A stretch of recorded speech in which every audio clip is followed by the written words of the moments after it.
City of Stevens Point Public Works Committee meeting, recorded Monday, June 10, 2019.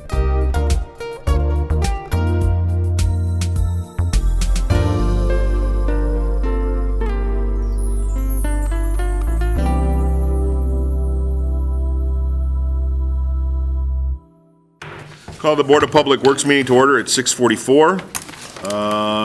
Roll call. Can you do a roll call, Trish, please? Sure. Mayor Wiesa. Here. Mary Kneebone. Excused. Corey Laddick. Here. Jeremy Slawinski. Here. Sean Morrow. Here. Tori Jennings. Here. And Mikira Zarazuga. Yep.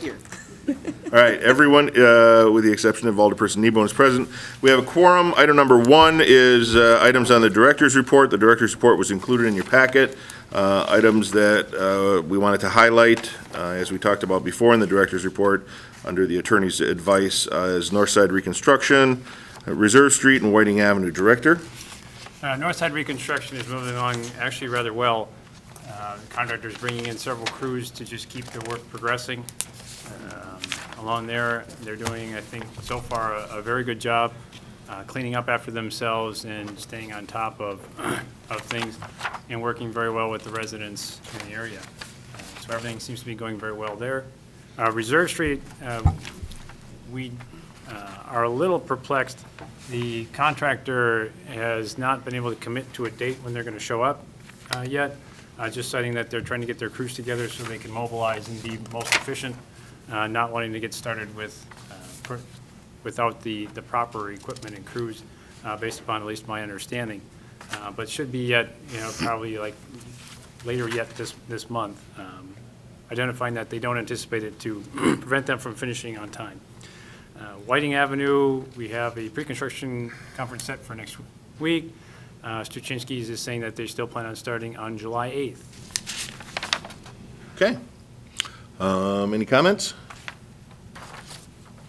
If not, Logan, correct me if I'm wrong, but we wouldn't even need action on this, or do you want me to ask for a motion to accept the report and place it on file? No action. Thank you. Then, seeing no one, we will move on to item number 2, discussion regarding the fee and payment structure for overnight parking. Director or Comptroller Treasurer? I think the best way to do this was actually the request of Alder Dalton, so I think the best thing to do is probably see if she's willing to speak to her ideas and present those here so we could have some discussion. Alder Dalton, you have the floor. Thank you for the floor. Polly Dalton, District 9 Alder. During the election season and when I've been out talking to neighbors, I've heard consistently from people that they're frustrated with the overnight parking system, the fees, and the guests that they bring into town, and that it doesn't work. And it, again, like we were talking about in Public Works, places an undue financial burden on people who maybe have to work a third shift job and do some car tango to try to get their cars. So I guess I feel that the roads and streets that we have are obviously a public good. And while the daytime market for parking space probably needs some regulation, and so we have the system, having an overnight system where you may be allowed to park for free overnight for a few nights in a 30-day period. And so I've been talking with Lieutenant Williams of Parking Enforcement and Director Badoon about the city of Milwaukee has a very simple system where you get so many free nights within a 30-day period, and as soon as your license plate comes up for the fourth time in 30 days, it bumps you to a quarterly pass, and the quarterly pass is a small fee, and they also have an annual pass. So if you're someone who maybe is a longer-term resident and you maybe need to have an option around, you can pay an annual fee. So there's still options to include a fee, and in talking with this about the 2 different systems, it sounds like the license plate reader system T2 maybe provide some struggles to transitioning to this kind of quarterly and annual pass system, but that passport may be coming in with some features. So I'd be open to hear other thoughts from the board. Okay. Are there any other comments from Alder Nabel?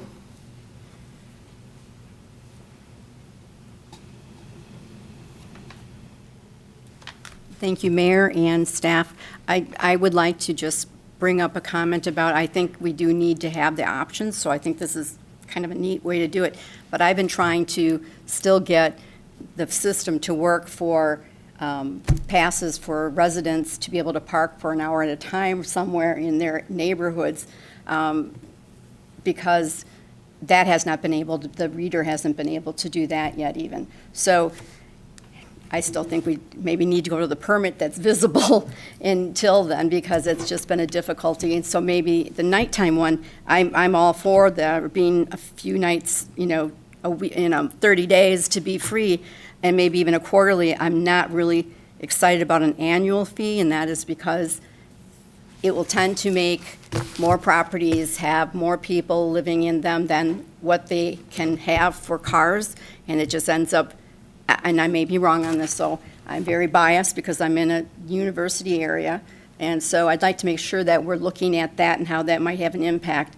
So many things that we've done, 40 years that I've lived right where I am, have had really negative impacts on what has happened to the neighborhoods and the people that were full-time owner-occupied residents. And it seems they've gotten the brunt of everything each time. I just want to make sure when we look at this, we look at what the negative effects could be on how it might increase more people with cars and having our roads filled up all night long. Where do we get the street sweepers coming through? Problems with people, you know, maybe breaking into cars more. I just want to make sure we look at the whole picture, because it has much further reaching impact on those neighborhoods that have the numbers of people in the houses. And so you could be out in another district and it won't be a big deal, but if you're in the center of the town, it's going to make a difference. And then you'd have to make sure people are leaving the right time in the morning so that there is parking available for the daytime, you know, parking meters. So I just want to make sure we look at the whole picture, not just a piece of it. That's all my comment is. Thank you. Anyone else from the audience? President Johnson?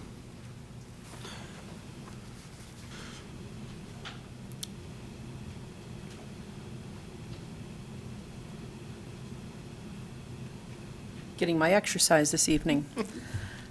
Some nights, it's just like everybody's hitting the points. A little bit of context.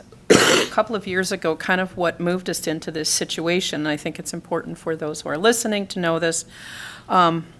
Alder Nabel and I started working on this when we had a lot of complaints from constituents about having to have to call dispatch.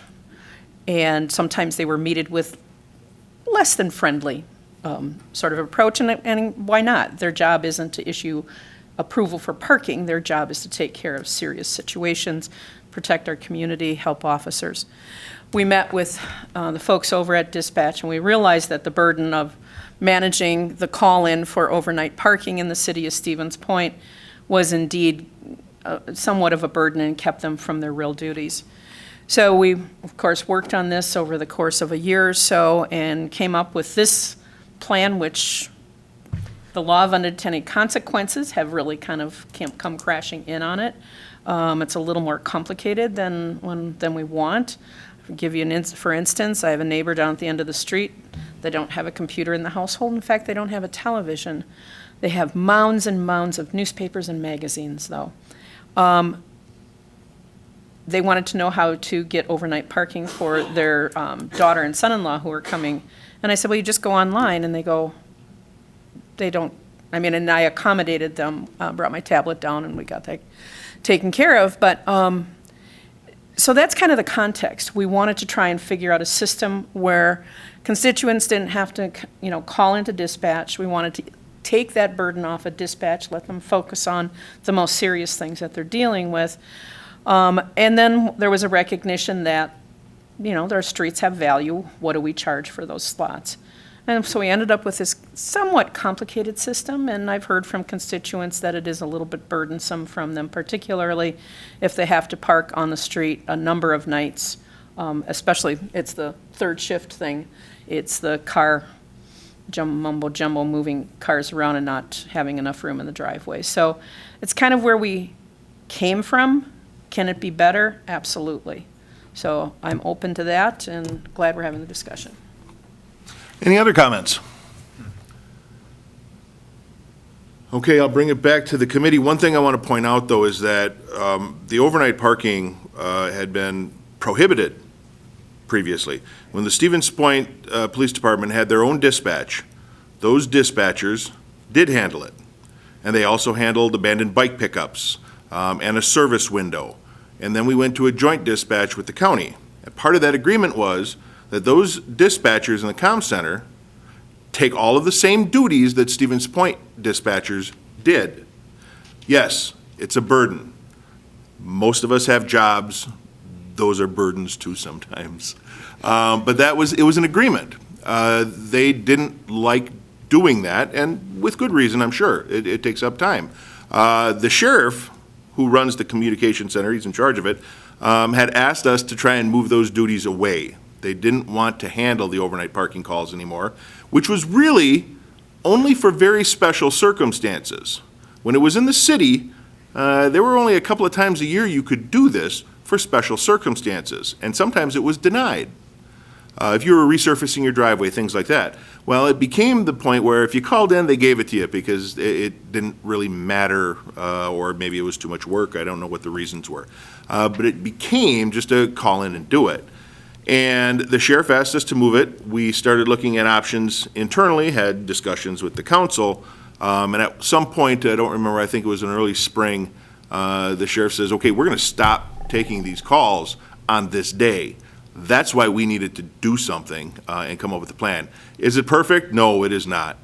There is lots of room for improvement, as President Johnson said, but it's something that we need to talk about. And whether it's allowing free overnight parking, we still need to take into consideration all the things we heard the first time from the police department and the streets department, and sweeping and plowing and things like that. All of those things still exist.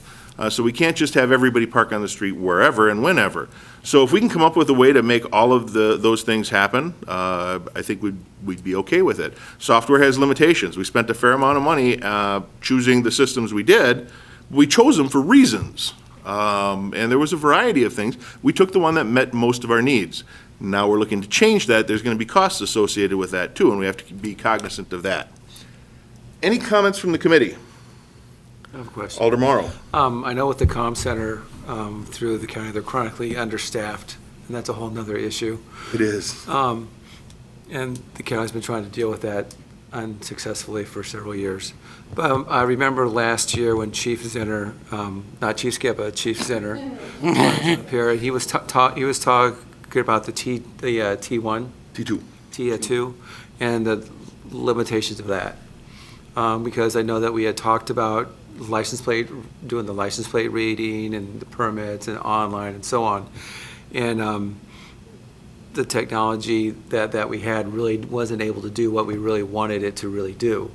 And I know this issue has been going for over a year now. You did mention that there was an update or there was another software that we were looking at. So we use two pieces of software, T2 and Passport. Passport is the metered parking. Correct me if I'm wrong, because I'm getting confused on that myself. And T2 was a different permitting system. Is that right, Chief? Yes. I've kind of got out of it for a while now. But, so they're two separate things. We got the kiosks Right. based on what the goals were of the Common Council, and we bought it because it met those needs. The permitting system was the same thing. At the time, it was going to do what we wanted it to do. We've since asked it to do other things, and that has become challenging. But I believe it's done everything that we wanted it to do when we bought it. Took a little while to implement some of this stuff. But does that answer your question? So there's no software, because they always have software updates. which They you do, pay for. and it can be done, but a lot of these updates They are going always to cost cost money. money. Okay. Would we be looking at getting a whole new thing, or just, Well, it would be up to the council to decide, and I don't know if the treasurer can tell us what either Passport or T2 costs right off the top of his head, but that's what it would be. We would, if the council chose to do that, you would dismiss one or both of the current pieces of software and purchase a new one, or if you wanted the changes, we could get quotes on the specific changes, and you would have to authorize the funding to pay for those programming changes. or we can stay with what we have and work within the confines of the existing software. There's several options. We just kind of need to know if the philosophy of the council has changed in regards to overnight parking. If not, fine. If it has, then we need to know what direction you want us to go in. Make sense? From when you were talking before, I thought that you were already, I mean, I thought the department might have been looking at what other options we might have to address some of the things that the software we have now is not really doing. I don't know that we've like seriously investigated it. Chief, are you aware of anything? I know we've tried to talk to both Passport and T2 regarding some of the changes, but Chief? So in regarding to the system that the primary system is T2 that we went with, many universities utilize the system. It is fairly robust as a system goes.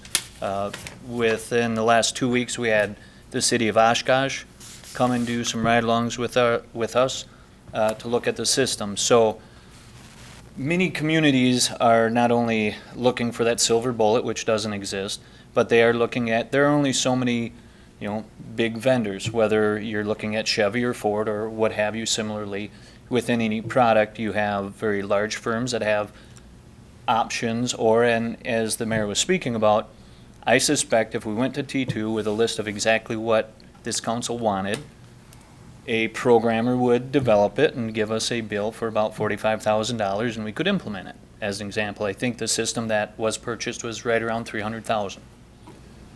Now then, with that said, I think at least what I would ask, since, so to speak, having staff, I got some skin in the game here in this with the enforcement side, I think what would be very helpful for us as staff to hear from council, whether it's individual alders asking for specific, I'm interested in this, can you research it, would be very helpful, because I think between Public Works Director, the Treasurer, the Police Department, we kind of hear from different alders about different, little bits, and sometimes I think we're kind of doing the same work at a little different speed between our different departments. So it would be helpful coming from this committee or from the whole of the council, as an example for Lieutenant Williams, to have kind of marching orders, if you will, of what things would we like to find out to possibly be done.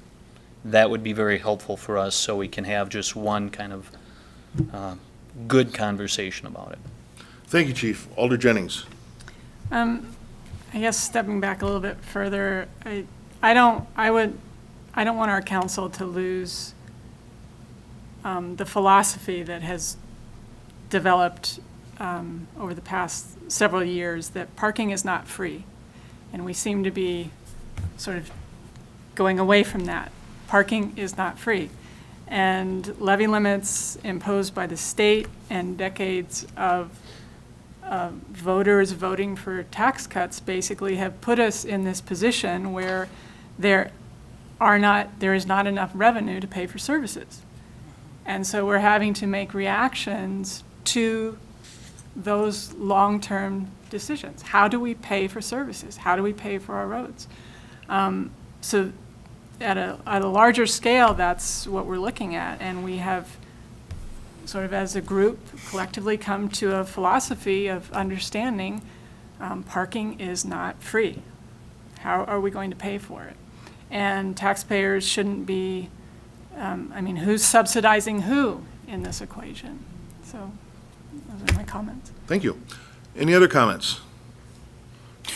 Controller? Yeah, I'd just like to touch on a few things. First of all, I like what the mayor pointed out about that it was prohibited before, and I think that that's important to, keep in mind, and that the whole history of this process really has been going from something that wasn't allowed to say, okay, can we have a system where we allow it in a somewhat limited amount and see how that works. And even when we were talking about that, there were concerns with the streets department and also the police department as far as what those effects would be. And I think now that we've had this system going for about a year, we can look at maybe taking another step, and maybe that's allowing weekly permits or monthly permits.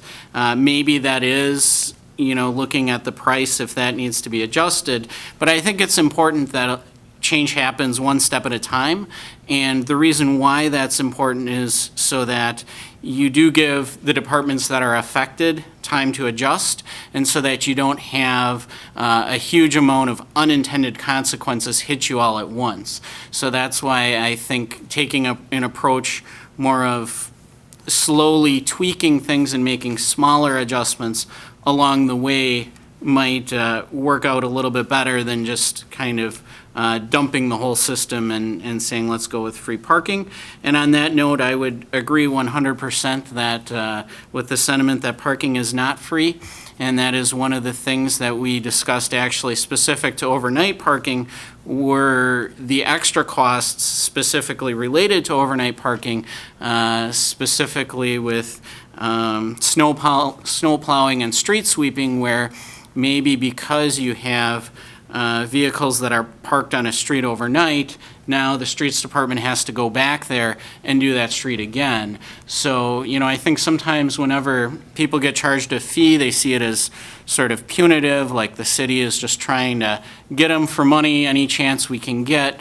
But a lot of times it's really a matter of trying to recover the costs of a service or recover the costs of a specific amenity. Thank you. Any other comments?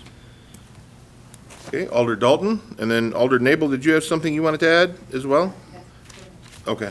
I first just want to make a point that this is not just going to become a problem for the renter occupied, because I hear this concern from owner occupied residents as well. So this is not just people who are packing into a house.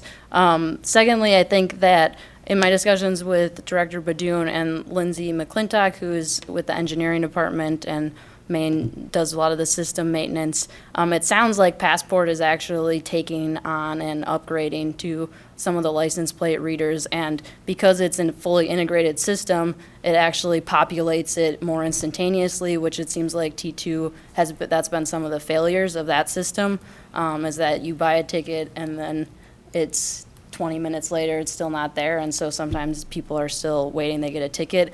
And I talked to Lieutenant Williams about what kind of complaints she receives about overnight parking, because yes, staff and there are officers going around enforcing it, but the flip side of this could be that we just decide not to have any overnight parking enforcement, and then we don't need to pay for officers who are going around enforcing parking. And so that's kind of an imbalanced equation, I think, to think that there's some sort of revenue that's going to be created, because it sounds like it's maybe a net zero, if not a loss right now, in terms of the enforcement paying off in some way. And from my discussions with residents, no one is interested in trying to pay for this sort of system set up where they're paying somebody to come around and enforce them. So, and I asked Lieutenant Williams, I said, have you heard any complaints about overnight parking? And she said, no. I don't hear any overnight complaint. So obviously there's a market for daytime parking, but overnight parking, there's not complaints. So this isn't a complaint-driven system, and I think that it's something that having a few nights available, one, would reduce the headache of phone calls that Lieutenant Williams does receive about people angry about getting tickets because they didn't know the system existed, they didn't know, and so having a buffer of a few 3, 5, 10 nights or something in a 30-day period where you don't have to pay is kind of like a welcome note for those that are new to the city, where it's like, okay, then you don't automatically get hit with a ticket, and you're like, well, what was going on? And I think that is a pretty common standard across communities in Wisconsin, where you have a couple of nights where you're allowed to park overnight, and you still register your license plate. And I think getting people into the habit of populating their license plate into the system, then everybody is clear about that habit. And after you trigger so many nights, then you start to pay for it.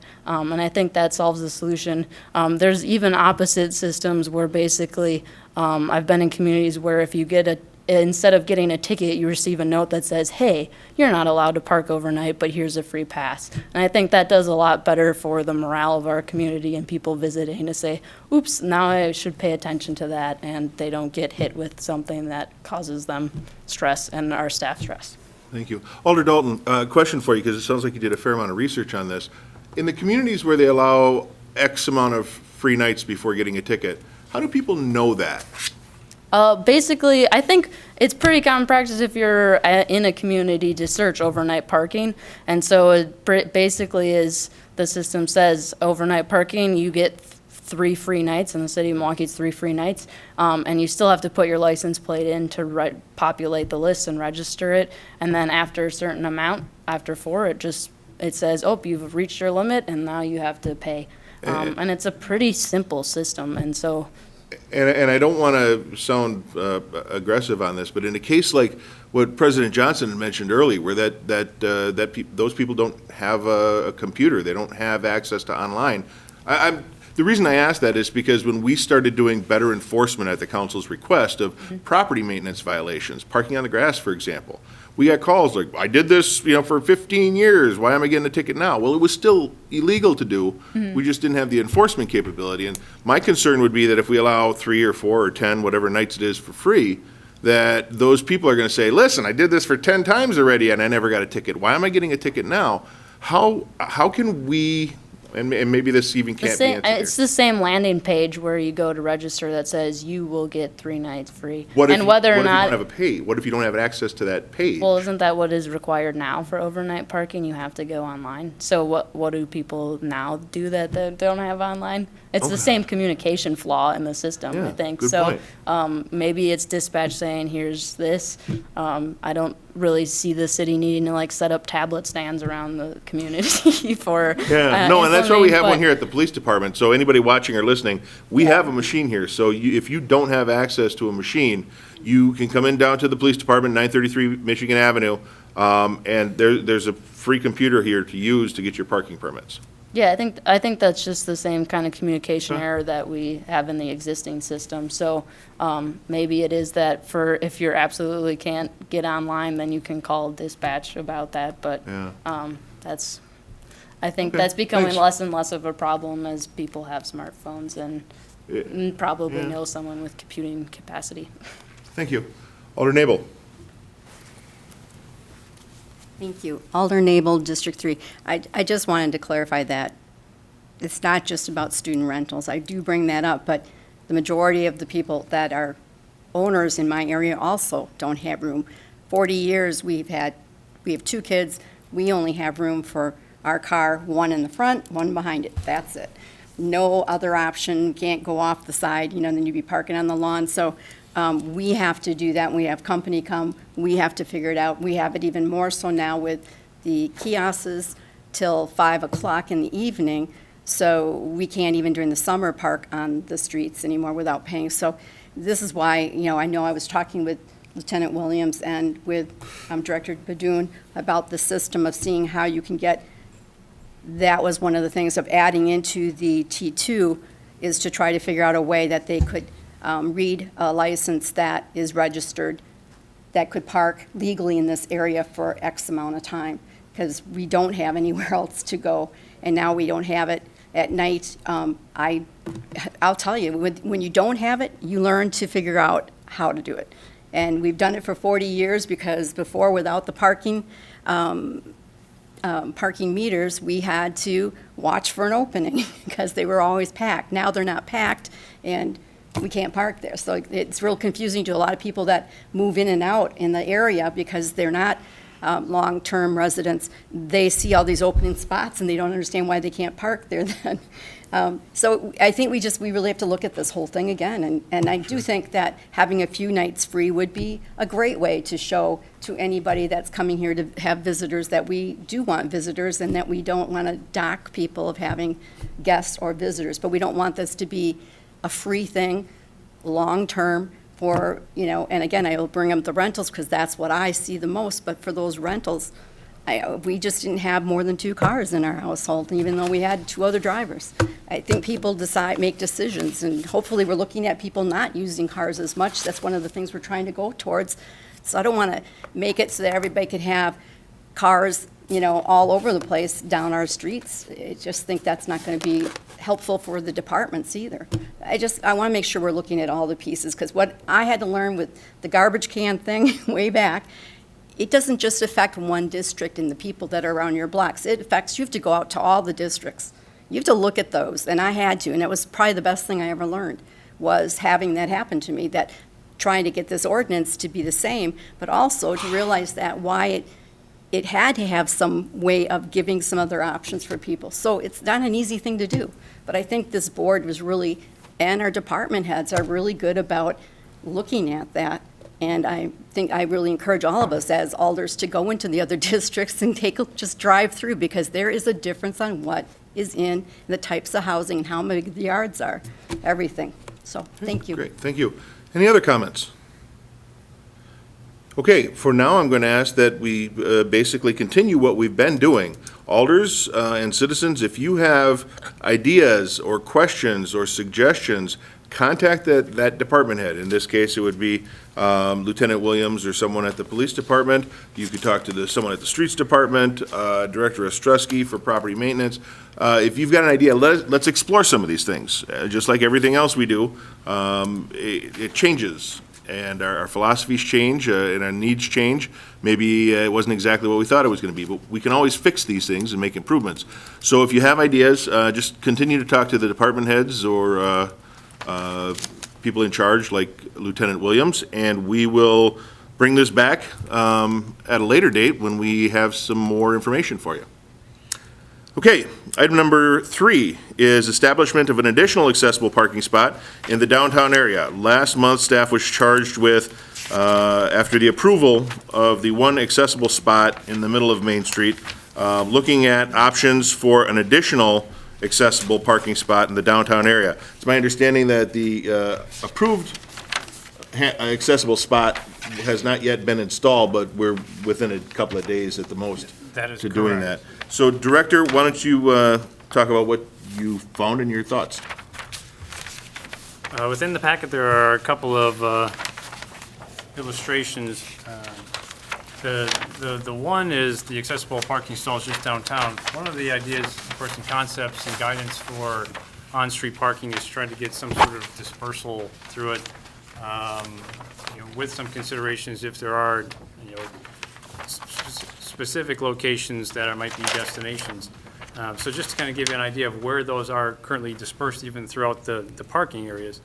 And then the other one is just more so just the highlight of Main Street and also indicating where the new accessible parking stall will be placed here. As the Mayor said, should be just a few days away from that. The idea otherwise seems to be, and I kind of brought this back in part, because those ideas, are really just that. That's not the hard engineering that one can just put their thumb on and says, put it in an equation and spit it out and say it goes right here. So I kind of felt that I was spinning my tires and not sure I was going to come up with what the, if there is a desired outcome by some to do that. So I thought it would be best before we go there is to really just have, this discussion and see if there are certain thoughts or ideas, that, this board may have or anyone would have. We can go back and look at some of those because, in the essence of what we're looking at here, and what we've gathered from a few people we've talked to is, the center, of course, is the logical location that seems to arrive for the most. When you have the one spot, having it more towards the center seems to give you access to just about everything. Then otherwise, in picking yet another one, depending upon who you talk to, you seem to be getting very different answers. And if the idea is to, meet that dispersal, understanding where people otherwise go, we probably have several choices, to otherwise to be made.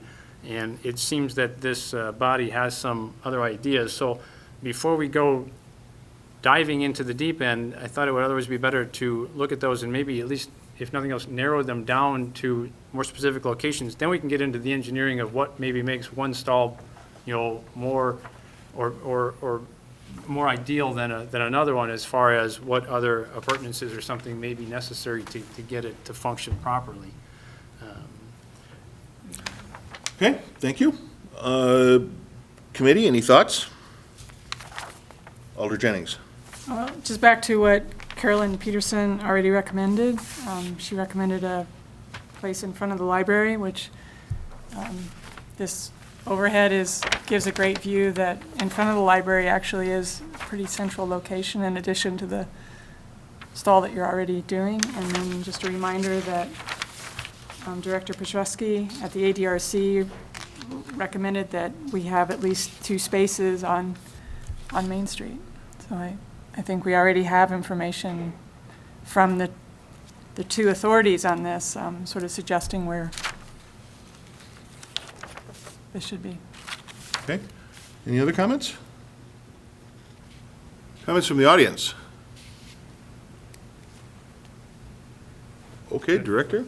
And I guess, the library definitely wouldn't, have to admit for myself, while I was looking at it, although there's, reason to be there, I think the reason that otherwise hasn't been targeted before is because my understanding, going back to some of the history on things, is that with the accessible parking within the Lot 12 and the, both near an entrance to the library as well as that access tunnel to get downtown, somewhat serves as that need in that general area.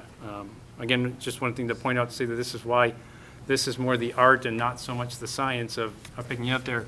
In the science aspect of it, I would identify that maybe we've already done that, but that's not to say that we wouldn't put another one there if that's what we so desire. But hopefully just identifying that it's there may be more opinion on that, and we can get the science to work to get the stall to work. And just for clarification too, because the people watching and listening at home aren't going to be able to see the maps that we're looking at, although we will have those available online. You say Lot 12. Lot 12 is the lot behind the library, and there are 2 accessible spots immediately out the door of the library from Lot 12. It's not a Main Street accessible spot, but there are 2 on the other entrance to the library, and I think that's what the director was talking about, that there is some accessibility there already. So the options are open. Any other comments? I just have Alder Jennings? I just want to bring us back to why I, for one, initiated this. It was because of the new pharmacy. So what's behind the library isn't necessarily very helpful to people who are going to the pharmacy. Okay. Okay. I think that helps a little, right? Yes. And I would ask, again, those people watching and listening, if you have ideas on a location for a Main Street, not on the backside of any of these buildings, but on Main Street, where an additional accessible spot would be beneficial to you or someone you know, contact the Public Works Department through email or a phone call and supply that information while we go through the process of finding a suitable location for a second accessible spot on Main Street. Alder Morrow, did you have any comments in regards to the accessible spots? We're about to leave that subject. The only comment that I had was that I really wanted to thank the director for putting out the map, because it really did show. Lindsay McClintock did that. It really did show the lack of accessible parking for downtown, and it really did express the need for that as well. I know that we had talked before that there's going to be a pharmacy that's going to go down there. That is going to be a great need since Shopko's not there any longer. So I think that the need is really there, and I think it's great that the sooner that this could get done, the better. Okay. And with that, we will move on to item number 4, to accept the property list for the 2020 Sidewalk Replacement Program. For some background, every year we go through about a quarter of the city and have sidewalks evaluated for damage. If there's cracks, chips, uneven shifting, those sorts of things, and we issue repairs, or repair orders rather. So you get I think it's orange, a little orange R on your square of sidewalk if it's going to be slated for replacement. This is a list of those, looks like north side basically, Union, Washington, 2nd Street, and so on. What will happen is if your piece of sidewalk has an R on it, you will have the option as a property owner to replace that yourself. Maybe you know a mason, maybe you can get a smoking deal on concrete, and it might be more effective for you to do it yourself. You have to meet all of the code specifications in regards to depth and that sort of thing. But you can do it yourself before the following spring, which is what we're dealing with now, At which point, we'll go through and contract everything out, and it'll get replaced, and the bill for that service will get placed on your property taxes. Did I summarize that pretty well? Very well, yeah. I know I've dealt with it a few times. So this is a list that are slated to be done in 2020. Director, anything you want to add on that? I mean, really, I guess just, if I could, just kudos to our staff. We've been trying to get these out earlier and earlier. We've come up with new techniques to otherwise get the information put together faster. I think last year it was August by the time we got the list out, which does make it a little difficult for people to get that work done. If we want it done in the spring, or we're going to come in and do it. So very glad that they were able to get this together for this meeting, and we'll get that list out, and that should give residents enough time, hopefully, to figure out what they want to do. Right. And if this list is approved tonight, and subsequently at council, each of the residents that you see on that list will get a letter saying that, hey, one of your pieces of sidewalk, one or more, is scheduled for replacement. Here are your options, and the letter outlines what I just explained. So, what we'd be looking at is a motion to accept the property list for 2020 sidewalk replacement program. I have a Yes, sir. question, Mayor. You don't even have a sidewalk. Parts of my area do have Okay. sidewalks. But the question that I have is, how much notice will the residents have before that they have to have this done? Like when these letters go out, how much time will there be before when they get the letter and when the work's going to be done? Or So need to? generally speaking, a little under a year. So if it's approved at council, the letters will go out sometime later this month. So the letter will go out late June. They will have until next spring. I think it's May. Yeah, May 15th, exactly. Okay. Yeah, so they'll have till then to get it replaced. If it's not replaced by then, we take an inventory and then we bid it out for replacement. I think Robleski's been doing it, right? Yes, they have. And they're pretty efficient, but they may not take the same amount of diligent care of your yard and those things. They replace everything, but you might want to do it. If you don't want to, there's nothing you need to do. You can put the letter on the side and we'll still fix it next spring, but about a year. Okay. Any other comments? And I would be, No, I was just going to move to. oh, thank you. Motion by Jennings to approve the list, seconded by Slawinski. Any further discussion? Hearing none, all those in favor signify by saying aye. Aye. Aye. Any opposed? That is approved, and we are adjourned at 7:26.